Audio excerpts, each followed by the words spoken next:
Good morning, good afternoon, and good evening. Welcome to a new series of videos I'm going to have up on my channel.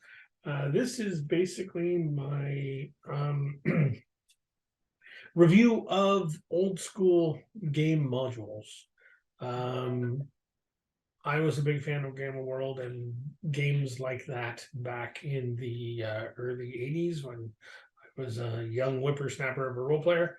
And having recently been watching a bunch of videos by Servant of Shiloh, who has a video channel where he talks about old school gaming. He did a series talking about Gamma World. I decided to piggyback off of that and start reviewing the modules that existed for Gamma World. And I will be doing the same for Top Secret in some future ones. Basically, reviewing them like we review modern stuff, except of course this is not modern, so there will be some conveyance that we'll get into.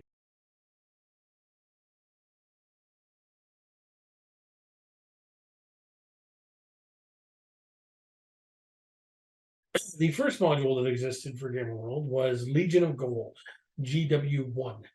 It was written by Gary and Luke Gygax with help from Paul Reich III. The cover art was by Bill Willingham. The interior art was by Jeff D., David S. LaForce, Errol Otis, Jim Rosloff, and Bill Willingham. It was printed in 1981. It's a 32 page booklet, is the module itself, that has a cardstock gatefold cover that has the three maps for the storyteller on the inside of the cardstock, which was standard in those days because you would, before GM screens, you would use the module as your GM screen or part of your GM screen. It's apparently available from Drive-Thru RPG, both in PDF and in print on demand. And my intention is I'm going to basically give a introduction to the module, which is not spoilerific, and then I will go into the spoiler part of the module.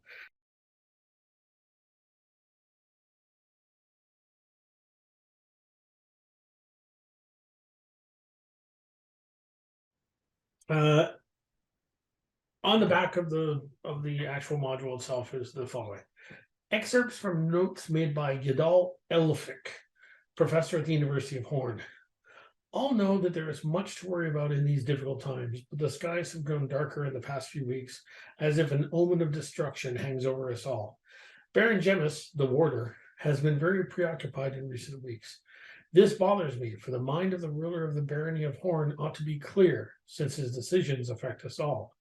I can only hazard a guess at the problem that affects him, for only vague rumors of the trouble have reached my ears. In the past several weeks, there have been raids on several outlying towns of the barony by mysterious golden marauders. Whether these creatures are robots, mutants, or men, none can be sure, for reports are scarce. The monsters are rumored to have struck from nowhere, then vanished without a trace, leaving only destruction in their wake. The warder feels that unless something is done, the very heart of the barony will fall victim to this threat. It is rumored that he has offered a substantial reward for the destruction of this Legion of Gold. I only hope it is not already too late. So that is the synopsis given on the back of the module itself. On a side note, the fact that Baron Gemus, the warder, is kind of a joke, inside joke on the fact that James Ward, was the guy who created both the first edition version of Gamma World and its predecessor, Metamorphosis Alpha. So it's kind of like a callback to the original creator of the game. The players start the game as introductory players in the Gamma World setting, using the standard character creation rules. No major change there. They will be basically low technology, so they will have, furs and skins and leathers maybe, and clubs and maybe swords, but no major technological weaponry or knowledge. They will have wandered into the town of Horn, either separately or together, and basically by going through and meeting all the various people that are in this town and interacting, they'll be pulled into the plights of the region. The module itself is broken up into 4 separate adventures. Essentially, they're interrelated, but they're independent, and yeah, it's made for people who are learning the game world, possibly learning role playing in general, and for characters that are brand new. So there's no expectation of either experience or character level or character strength with regards to playing this game. So it's takes place in a barony. Horn is the capital. There are a dozen or so outlining cities and territories, and everything takes place in this area. It's a good starting point in the fact that the city of Horn basically becomes your de facto home base for the players. So there will be a lot of opportunity for role playing and storytelling amongst the community of Horn. Can't really say more about the module at that point because anything at that point is spoilerific. You do end up being asked by the Baron to perform a series of investigations that ultimately lead towards the Legion of Gold and solving that problem. So that's essentially your buy-in into the adventure.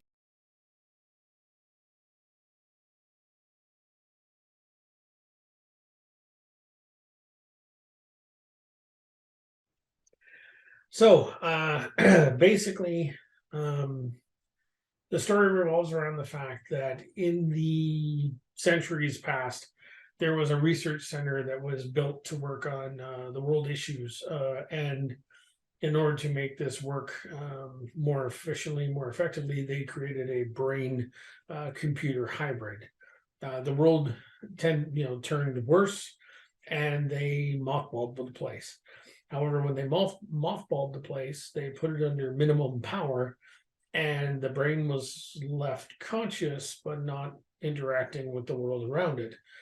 So over the century that it was docile, for lack of a better phrase, it went mad, surprise, and has a great hatred to take out the very people who put it in this situation, humankind. Something happened that made the base become fully powered, and when the brain awoke, it repurposed a bunch of the maintenance droids into centurions and sent them out to basically help create its army. The centurions captured humans, brought them back. The humans were lobotomized and then implanted with transceivers in their brains that basically turned them into automatons.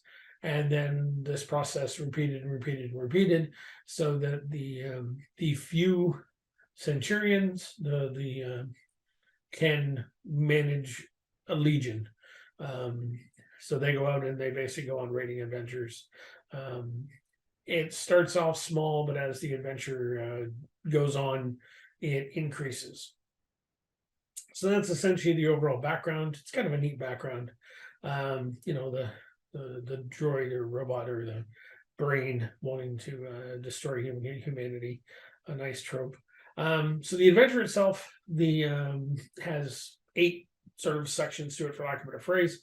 The first part is the adventurers starting in the city of Horn. They basically just trying to figure out what's going on, talk to people, and get ingratiated with the city. Second part, the Baron sends them to investigate a situation outside the town of Jefton because there's some abductions that have gone on there. They discover that these abductions are based upon mutated giant termites that are basically using the local populace as food stock. The presumption is they take out this situation and are rewarded with some weapons, shotgun, and I think a las pistol. Then they go back to Horn. They sit around for a while, and then the Baron sends them off to the town of Shop because of the fact that the Gold Menace, the Legion of Gold, has been seen in and around that city. They go there. They find out that there was a small party that went investigating as to what was going on. That party never came back, was found killed a couple of miles away. And so they go to investigate, and from there there's a trail that leads further on, and that trail leads to the entrance to 10 bomb shelters. And really there's not much there. It's just it's an opportunity to investigate and loot and maybe get better at knowing your skills and such. Then returned back to Horn, and the Baron now sends them off to a place called by the name of Mucktown, where there's a wandering android who was captured and happened to be carrying a piece of gold armor. So you're supposed to go there and figure out what's going on. So you head with your people, you go there. The droid tells you that he was trying to return to his home base and tells you where his home base is, where they were able to discover that. And Mucktown sends you with a small group of people, depending upon the size of your party. Off you go. What you find is it's a submarine base off the city of Mitchgoom, or the lake of Mitchgoom. And it has, again, it's an opportunity to learn more about the game and the rules, but it doesn't actually have any direct tie to the actual main story itself. It has more of a tie because it has that gold android piece, but so you clear out that base of the various things that are going on there, and you go back to the city of Horn. The Baron is completely at this point comfortable with the fact that you guys are good troubleshooters that do what he needs you to do. So he sends you to basically find the Legion of Gold, defeat them, bring back one of their people as a prisoner, and he wants one complete set of the armor. He's willing to not only allow you to use his personal arsenal to equip yourself in order to get to and from the place, to do the searching, I should say, but he's also willing to give you a huge reward upon successful completion. So there's your impetus to do it. So the sixth part, is a hex crawl. Basically, you're wandering around the map. You are given a player map of the region, and you basically wander around this map trying to figure out where the Legion of Gold is. You have some hints because of the fact that they list the cities that have been hit and have been destroyed, or people have been stolen. So you go. Ultimately, you have several interactions with various locations and around, some bandits who maybe want to try to rip you off, some creatures, nothing substantive, but again, it's flavor for the world. You find the Legion of Gold headquarters, and you have to defeat them. This is going to be a bit of a challenge because you're dealing with a legion in almost the truest sense of the word, not in the number of people, but in the fact that it's a practice, or at least semi-practice military force. If you can actually get in and defeat the brain, that would be the easiest way to do it. The problem is you got to get in and defeat the brain and hopefully avoid a whole bunch of soldiers in the process. And then basically the module ends once you succeed at that task. Go back to the Baron and are appropriately rewarded.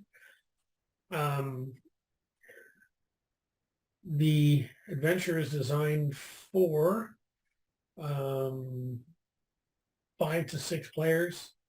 You can handle as many as 8, but 5 to 6 is the suggested number. Just still kind of a big party, but given what you're up against, it makes sense. The adventure does give you some new equipment and items, well, monsters and weapons. So there's there's 1, 2, 3, 4, 5, 6, 7, 8 new monsters, set 9 actually. The Bagoon, which is just a really big raccoon with heightened strength. The Bugums, which are the human-like termites that are giant. Some of them have the ability to create gases, to expel gas that can cause you problems. Or some of them are actually like, heightened in telepaths. There's Death Moss, which is basically just a very like loamy grass, but can kill you. Surprise. It's Gamma World. Gamma World's like Australia. Everything wants to kill you. Catkins, which are mutated house cats. They're about 2 feet tall and walk on their hind legs, but they are pretty much exactly cats. There's the Latharp, which is just a really big carp that has chameleon powers. There's Screamers, which are it's not an infection. It's like if you're killed by a screamer, you come back as a screamer. Your face is completely grown over except for a giant maw that's in the middle of your face, and you just make gurgling, screaming noises, which is why you're called a screamer. So think of a kind of an undead, but kind of a viral version. They say they don't know how they're made, so that's nice little catch-all. There's the Weirbold, which is a piranha / catfish kind of creature that has some rudimentary intelligence.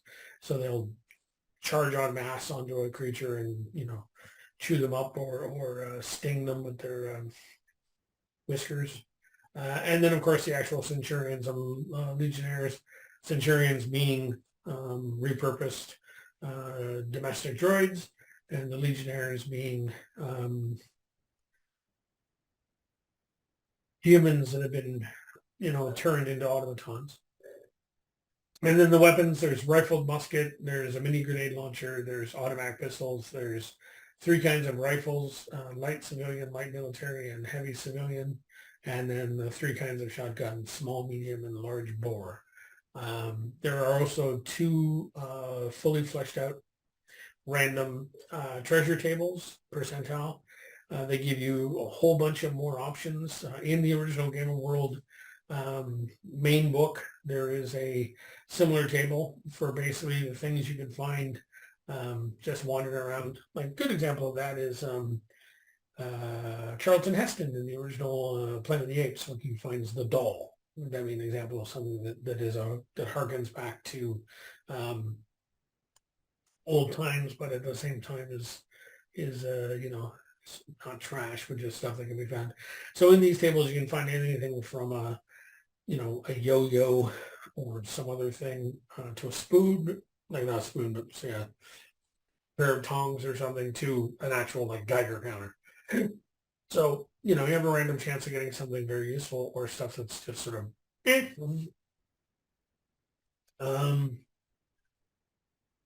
as far as XP, I would suggest that there are the 3 mini adventures that then lead to the Legion of Doom. After the party has completed all 3 mini adventures, which are presumed to be done in sequential order, simply because of the difficulty of them and such, I would think that in a party of 6 players, you should have, they should be leveling up. Well, going to the first power boost. Gamma World doesn't have levels. It has points where you get power boosts, random changes to your character, either one of your attributes or other things. And then, so that should happen after the first 3 mini modules. And if you go through the Legion of Gold, depending upon how thorough you are and some of the other components, you should theoretically have your second power boost, so like 6,000 experience points, or be close, be well on your way there. So first 3 minis, you get about 3,000, and then the Legion of Gold, you either get another 3,000 or say 1,500, 2,000. Suggestions for the module. Make certain that when you're playing the town of Horn, because it is going to City of Horn, it's going to be their base of operations. Flush out all the NPCs there, make some, create some interesting dynamics, bar fights, whatever you want to do.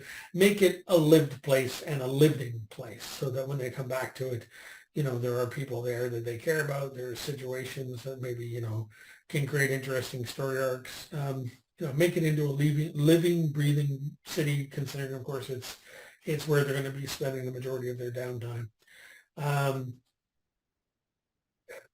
Second point, the second mini adventure when you're around shop, it doesn't serve any purpose in the major story. So you may want to see if there's a way that you can integrate the Legion of Gold into the story. So you find these 10 bomb shelters, you investigate them, you find some cool stuff, you fight some monsters. It's kind of like a weird sort of quasi-dungeon crawl. However, I would put like, scorch markings in places, or boot prints, or gold flecks, up on against the wall or something that would give people the idea that maybe the Legion of Gold has been in and around the area, just to make them, to keep the story going, because otherwise they're going to the city of Shop and it just seems like they're being sent on a wild goose chase, effectively.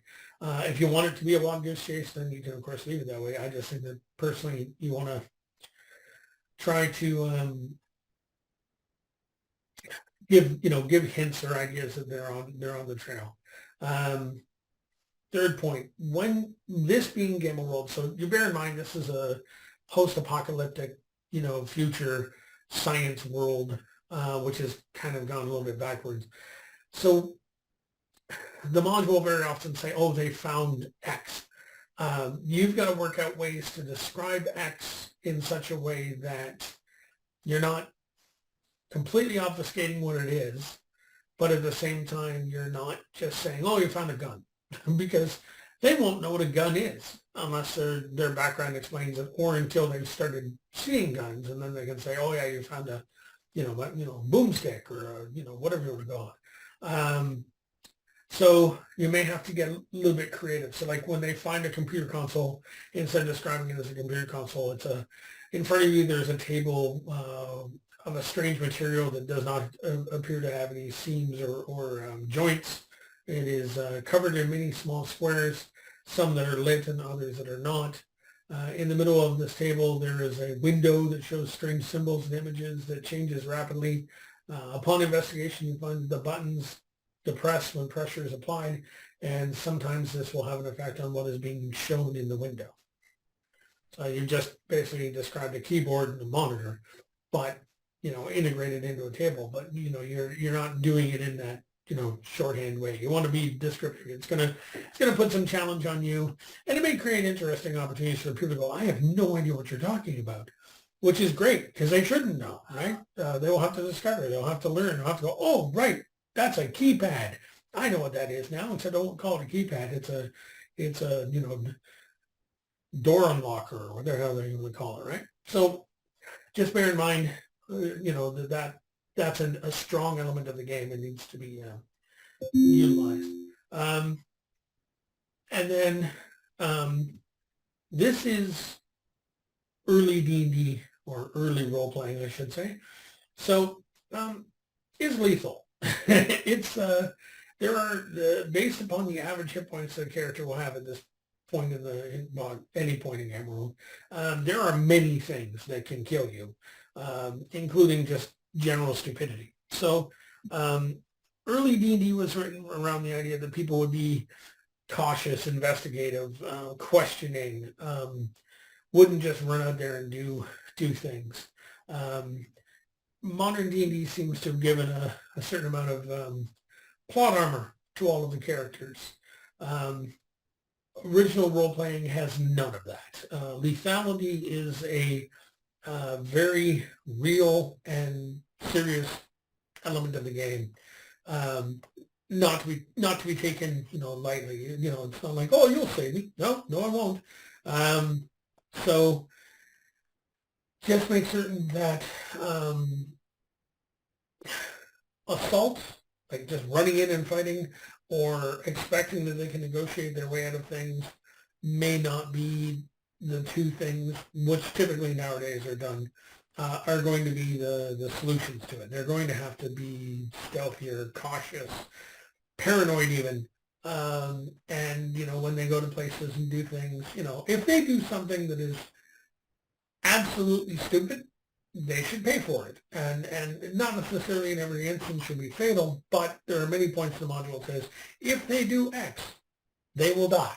Like there's one point where they open the wrong door, which is, there's enough options for them to realize opening that door is a bad idea. They will drown or be crushed by the pressure of the water. So just make certain that when the people are playing the game, they're aware of the fact that lethality is not off the table. If anything, it's definitely on the table. So my pros. I think that this is a great introduction to the world of Gamble Roll. It covers off the sort of quasi-medieval when it comes to the setting up of cities and stuff.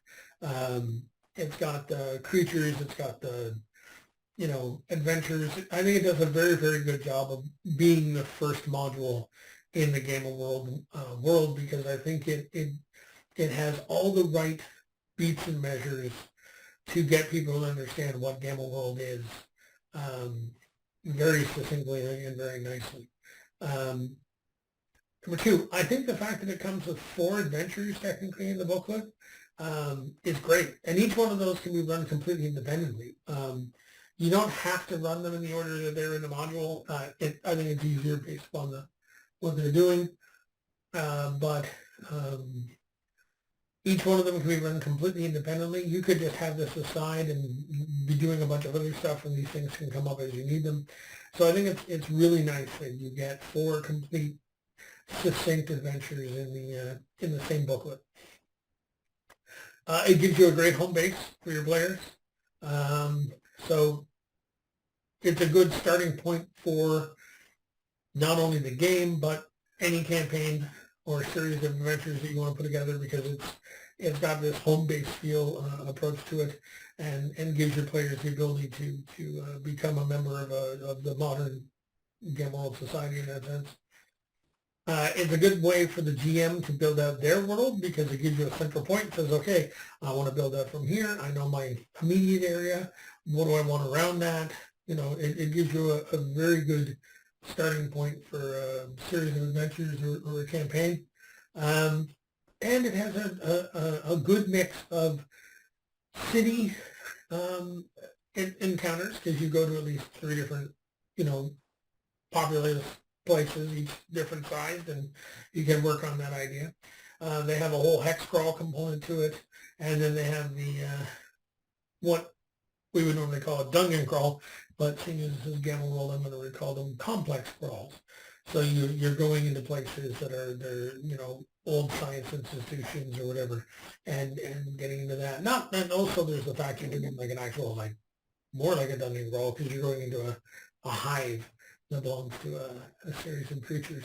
So I think it gives you a good breakout of all the different kinds of role playing. You have the social role playing, you have the adventure role playing, as in discovery and adventure, and then you have the actual combat and stealth component. So I think it has a very, very incredibly well-rounded series of activities. Cons, I really only have 2. 3 actually. One is lethal. So modern players may have a hard time with it because they may be expecting a certain amount of, as I said, plot armor that they're not going to receive, and you have to be ready to accept that. 2, it's very, very dense. There is a lot of words on the typical page in this adventure. So it will require a certain investiture for the storyteller to do a good sense of reading, a good breakdown of what's going on, making notes, and then of course extrapolating in those areas you want to and minimizing in areas you don't. And then the third thing is the mini adventures don't have great hooks into the overall story. They're great little adventures unto their own, but any thinking that they have anything to do with the Legion of Gold is wrong, quite literally, unless you, the storyteller, put them together and create them. So I think it's a matter of you having to either create new breadcrumbs, create new connections, or if you run these as individual activities and they have nothing to do with each other, and the Legion of Gold is just something going on in the background while they're doing these other events, yeah, that works too. So it depends on how you want to play it. Is the Legion of Gold the main component and you're always striving towards it, or is the Legion of Gold what you ultimately work towards and the individual activities just get you there, both in terms of skill set and in terms of equipment and preparation?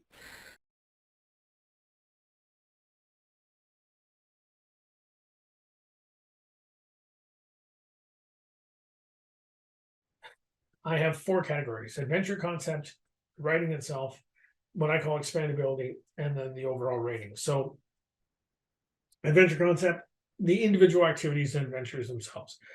So the first one, where you're dealing with the giant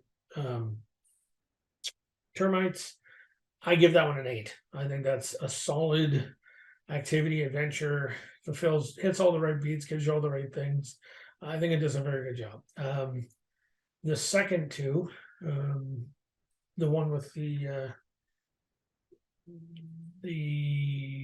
bomb shelters and the one with the under sea lab, I give those both a 6. They're good, they do the job, but they just don't seem to be taking me anywhere. I don't know, I just found them a little bit more obtuse, for lack of a better phrase. The Legion of Gold itself, I give a 7. It's a good adventure. I think it's going to require a lot of the players being cautious and careful and not just running in there and getting their asses handed to them, because I think they'll get killed. Like it's not going to work. They're going to have to be smart. They're going to have to sit down and figure out options, and I think that's a good thing. I think that's a good thing. So my overall rating, as far as the adventure, is an 8. I think I think that first little adventure and the Legion of Gold both offset for the 2 in the middle. The writing itself, the story, it's a 7.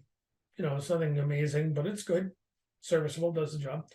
Expandability, by that I mean being able to take this and build out on it and make it more your own and have your way with it.